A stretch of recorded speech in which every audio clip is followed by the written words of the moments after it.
Hey guys, David here with another video. Today's topic is going to be iron farms. Well, farms in general from Minecraft. There's been some talk lately. I think Minecraft developer, his name was like King B Dogs or something, was talking about farms and balancing farms versus the survival gameplay was his words. And some people took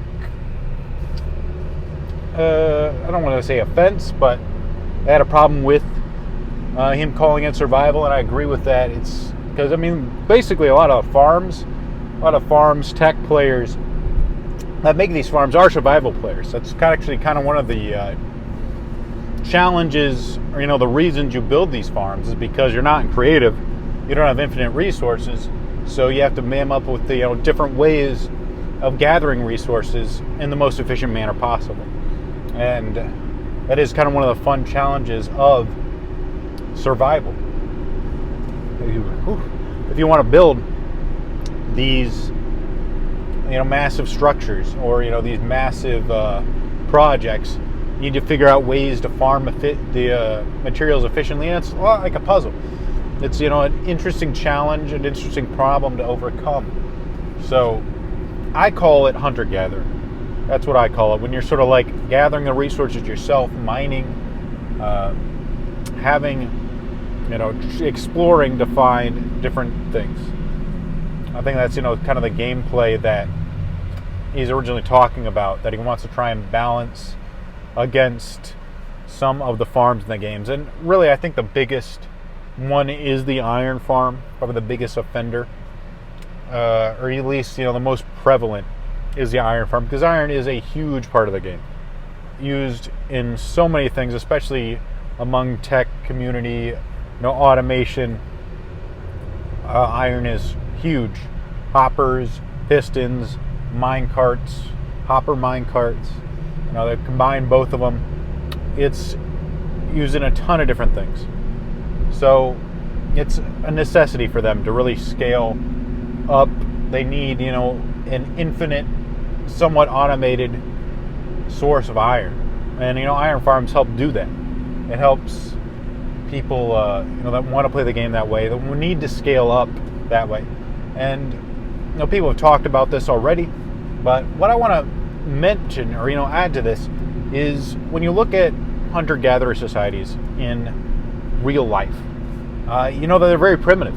They're basically people, gathering, living off the land, spend most of their time gathering resources, not a lot of time building, industries or buildings or any of that stuff. Basically, the Industrial Revolution allowed our society to really spring forward and, ushered in a new era of technology. So Minecraft reflects this, which I think is kind of interesting in the fact that, if you spend all your time gathering resources, you're not going to have time to be building these projects. You need a way to automate it, a way to do it automatically. It's because really time is the most expensive resource in the game, or in life in general. So the more time you have to spend gathering resources, the less time you have to dedicate toward planning, towards building, and anything like that. So there's really no way, in my opinion, to balance out farms and exploration. I'm not going to lie to you and say that exploration does seem a little underwhelming sometimes, at least in terms of like loot. If you want to look at purely like that, I really find it fun to explore, just to sort of find out what's there, to see locations like where's a pillager outpost, there's a witch farm, or, a witch hut. I don't think I've ever set up a witch farm, but it's cool to find those structures, things like underwater temples, strongholds, all that stuff, necessary to, to progress in the game, or, potentially, actually, it's kind of funny. The reason you want to find underwater temples is to set up farms for it, or witch huts. So that is actually kind of funny. In fact, you just find it so you can set up a farm. But it's fun to explore. The reward for exploring isn't necessarily great loot or riches I mean, maybe they need to do something better than that. Because, I mean, in some ways, these, woodland mansions, you don't get a ton of stuff. Maybe you get a few,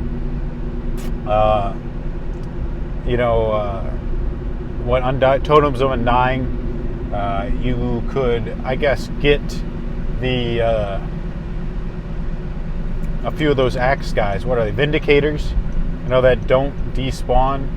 Like you can rename, I guess. I think the ones on the raid you can't rename, or they'll just automatically despawn eventually. And you can get them and, capture them to set up some sort of farm, which is, again, it all revolves around farming as the most valuable thing you can do. But, I mean, that's, I think, the natural progression. I don't see, the versus part of it. You could potentially make an argument that in some places there's just too much reward for it. It's just too easy to set up a farm. As certain farms that I think you definitely could make the argument that right now iron farms give you so much so quickly for very little setup. I mean, I made iron farms in a few hours. I mean, that's the first thing I made when I started, when they started the new Minecraft server. That's one of the first things. I was near a village. I'm like, boom, I'm setting up an iron farm. Within the first 2 days, I had an iron farm going, and it just puts out so much iron. Just unbelievable. And it's just, 4 villagers. 4 villagers, a little platform, it takes up, less than 2 chunks, and I'm getting just tons of it. In a few hours, you've just entire double chest filled with iron bars and poppies. It's nuts. It really is. So it's kind of wonder, like, what really can you do there? They could definitely dial it back. I would not be upset if they dialed back iron farms a little bit in terms of their output. Make it necessary so they can scale.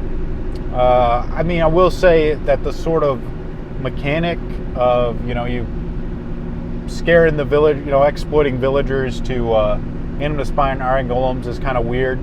The fact that it can be set up anywhere makes it really powerful, as opposed to certain mob farms, and it almost feels like spawners have become almost kind of useless in ways. I'm never super excited now when I get a mob farm because there's just so many other ways to get materials. I'm trying to think, if skeletons are kind of nice to have, bone meal. It's never whoa, I got a spawner. It's some other stuff is just so much better. And, people brought up certain things like the Enderman farm might have too much. That might be too easy to set up. 0 tick farms, I think, is more of a bug than anything. So there's definitely arguments to be made that some farms are a little bit too good. But I don't know, the way he was talking about removing the farmability of a certain item and replacing it with a certain tech that could potentially replace it is kind of strange. I'm a little worried. What would they do with that? The whole idea of them completely removing the farmability of something is a little scary, because like I said, if it's not farmable, you can't really scale it at all. If you have to manually break it, it is very hard to scale. Very hard. It's nearly impossible unless you put a ton of effort. I mean, those Psycraft guys are kind of that's their thing. But I even assume certain items, unless they got an exploit or some other way to do it, it's going to be next to impossible to scale certain materials that can't be farmed or can't be automated in terms of collection. So that is really my thoughts on the whole iron farm situation, the whole farming situation in general in Minecraft. I personally think, in conclusion, that the comparison, I don't see why they have to be opposed to each other. And I'm not against, nerfing some farms like the iron farm, at least the output of what it's doing now. Some people propose different mechanical changes. I definitely think they could do a better job for people that want to mine iron of making it more available. I definitely think I like the vein idea that Simply Start came up with. You know, if you have like certain biomes, kind of like how the Mesa has a lot of gold, that, you know, there might be a certain biome that has a lot of iron in it. That would be good. I really think that melting, you know, armor right now really sucks. I mean, you just get a nugget from like an entire chest plate. I mean, that's ridiculous. Or, you know, if they could buff that a little bit, you know, make it easier to recycle some of this iron to use in other things, I think that could definitely work to help improve, you know, the sort of needs for iron for people that don't want to go down that iron farm route. But again, that doesn't necessarily mean you got to completely go after certain farms. I think farms are just part of the game. They're, I think, a great part of the game that lets you really build on a massive scale in the late game, which, you know, really helps increase the longevity, which is one of the big appeals of Minecraft in the first place. You know, after hours, like 20, 40 hours, you know, it's up to you. You can do whatever you want. You know, you beat the Ender Dragon, you got some Elytra, and now, you know, it's basically up to you to make up projects and all sorts of cool stuff. You know, to have fun together with other people or even by yourself. So, you know, farms, critical part of letting you do that. So, and that's it for my video, guys. I hope you enjoyed it. Let me know what you think.